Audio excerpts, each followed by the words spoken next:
السلام علیکم ورحمۃ اللہ وبرکاتہ۔ ناظرین، استقبال ہے آپ کا آپ کے اپنے یوٹیوب چینل قرآن اور سائنس میں۔ اس چینل کے ذریعے معلومات آپ کی خدمت میں قرآن اور احادیث کے ذریعے پہنچائی جائے گی۔ قرآن پاک کا چیلنج۔ تمام تہذیبوں اور ثقافتوں میں ادب اور شاعری انسانی جذبات کے اظہار کا ذریعہ رہی ہے۔ دنیا نے وہ دور بھی دیکھا جب ادب اور شاعری فخر کی ایک علامت سمجھی جاتی تھی، بالکل اسی طرح جس طرح آج کل کے دور میں سائنس اور ٹیکنالوجی فخر کی ایک علامت تصور کی جاتی ہے۔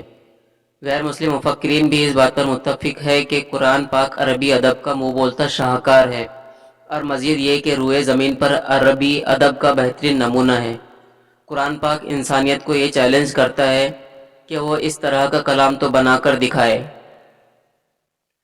وَإِن كُنتُمْ فِي رَيْبٍ مِّمَّا نَزَّلْنَا عَلَىٰ عَبْدِنَا فَأْتُوا بِسُورَةٍ مِّن مِّثْلِهِ وَادْعُوا شُهَدَاءَكُم مِّن دُونِ اللَّهِ إِن كُنتُمْ صَادِقِينَ فَإِن لَّمْ تَفْعَلُوا وَلَن تَفْعَلُوا فَاتَّقُوا النَّارَ الَّتِي وَقُودُهَا النَّاسُ وَالْحِجَارَةُ أُعِدَّتْ لِلْكَافِرِينَ۔ ترجمہ: اور اگر تمہیں کوئی شک ہو جو ہم نے اپنے ان خاص بندے پر اتارا تو اس جیسی ایک صورت تو لے آؤ، اور اللہ کے سوا اپنے سب حمایتیوں کو بلا لو اگر تم سچے ہو۔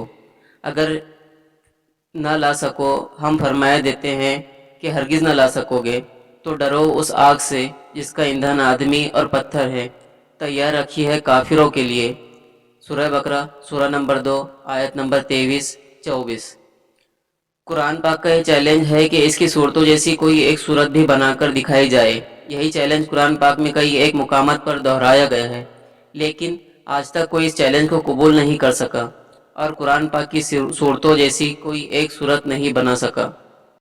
ایک جدید استدلال پسند شخص کسی بھی ایسی مذہبی کتاب کو تسلیم نہیں کرے گا جو یہ کہے کہ زمین کی شکل ہموار ہے۔ اس کی وجہ یہ ہے کہ ہم اس دور میں سانس لے رہے ہیں جس دور میں دلیل، منطق اور سائنس کو سند کا درجہ حاصل ہے۔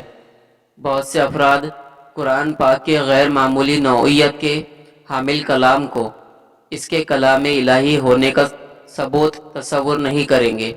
کوئی بھی مذہبی کتاب اگر یہ دعویٰ کرتی ہے کہ وہ کلام الہی ہے تو اس کو اپنی منطق اور دلیل کی قوت پر بھی قابل قبول ہونا چاہیے۔ مشہور و معروف ماہر طبیعیات اور نوبل انعام یافتہ البرٹ آئنسٹائن کے بقول سائنس مذہب کی عدم موجودگی میں لنگڑی ہے، اور مذہب سائنس کی عدم موجودگی میں اندھا ہے۔ اس لیے آئیے ہم قرآن پاک کا مطالعہ کریں اور یہ تجزیہ کریں کہ کیا قرآن پاک اور جدید سائنس ایک دوسرے سے مطابقت رکھتے ہیں یا عدم مطابقت رکھتے ہیں۔